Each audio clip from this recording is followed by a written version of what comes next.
You. I'm talking to you. There's you by yourself, but then there's all of you together.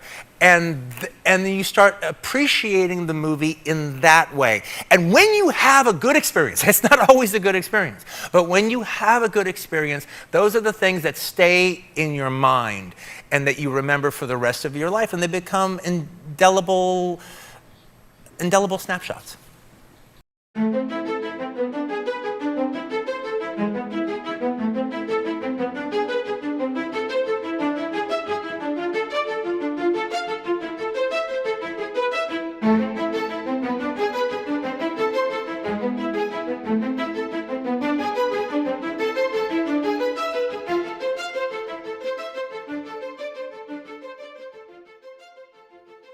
Movies are a focal point in everyone's life, whether they recognize it or not.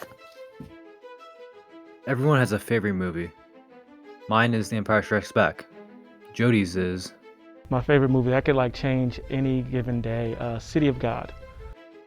The point I'm trying to make is that the implication of a personal favorite movie implies movies are personal and special to the individual.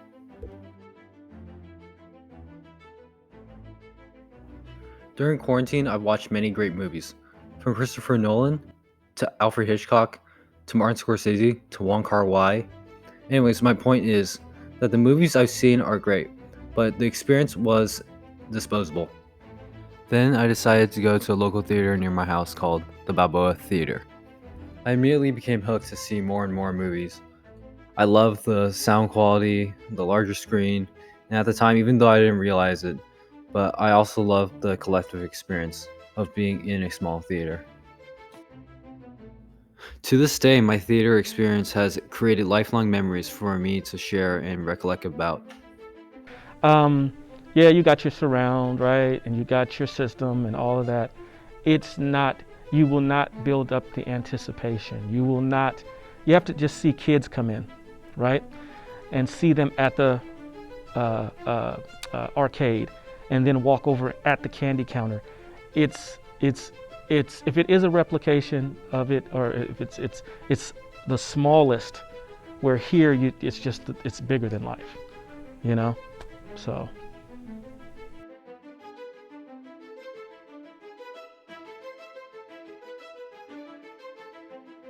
There's something, and it depends on the person, people who have had movie experiences, being in a big place and seeing a movie with a crowd, they know what that's like, the anticipation, the excitement.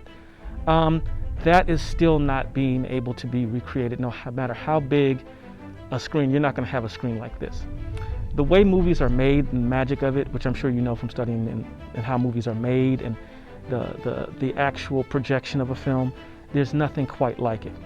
Moving into digital versus, because we show 35 millimeter and 16 millimeter here, people crave the 35 millimeter, crave the 16 millimeter for something as simple as they can see what a true black looks like when it's projected, as opposed to digital, which just does not have that same quality.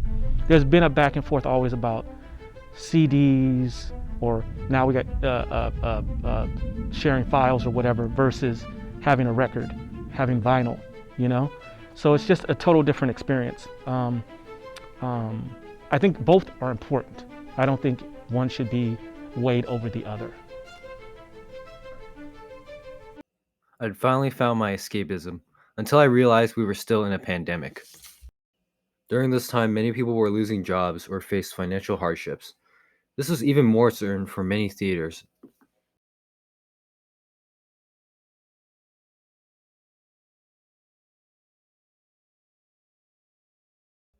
With theaters closing and streaming becoming a spontaneity, we then ask ourselves, have theaters become obsolete? That all depends on how much people value it, going back to your first question, I think, there's heritage here. There's experiences that people have that you can't really recreate in the same way. So it's going to depend on people.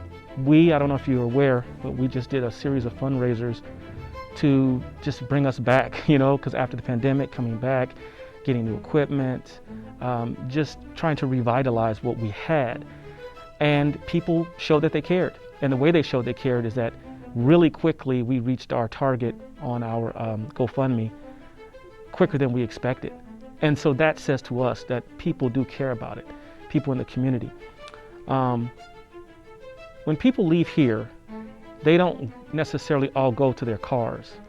People here, if you ever stand outside and you watch people after a movie, they go, they walk a block or two, and then they make a left or make a right. People who come here live here. On Sunday, we're going to do the Popcorn Palace. It's a big thing. People remember, grandma remembers going to that when she was a kid, and now she can take her grandkids to a Popcorn Palace. So have theaters become obsolete? The answer is no.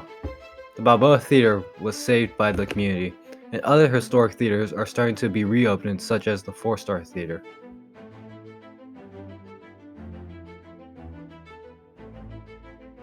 The impact is yet to fully be seen. Okay, so there's other things we do here, just as a theater trying to keep itself surviving. We have rock shows, so we have bands on this very stage. We will have somebody here tomorrow night performing. We've had this thing which is called drunk theater, and it's kind of like improv theater. So comedians get up on stage, they take some shots of alcohol, which I guess since I'm talking to a student, I should say you should not be indulging, right? But anyway, here they are on stage and they're doing improv and they're getting things from the public. So we're broadening what we do beyond just movies. We're planning on doing a rock doc series. So we're going to show rock documentaries, but we're also going to have a band perform before. So that's us being scrappy, but that's using this edifice for a greater entertainment. So the impact is yet to be seen, depending on how scrappy theaters are willing to be, going forward.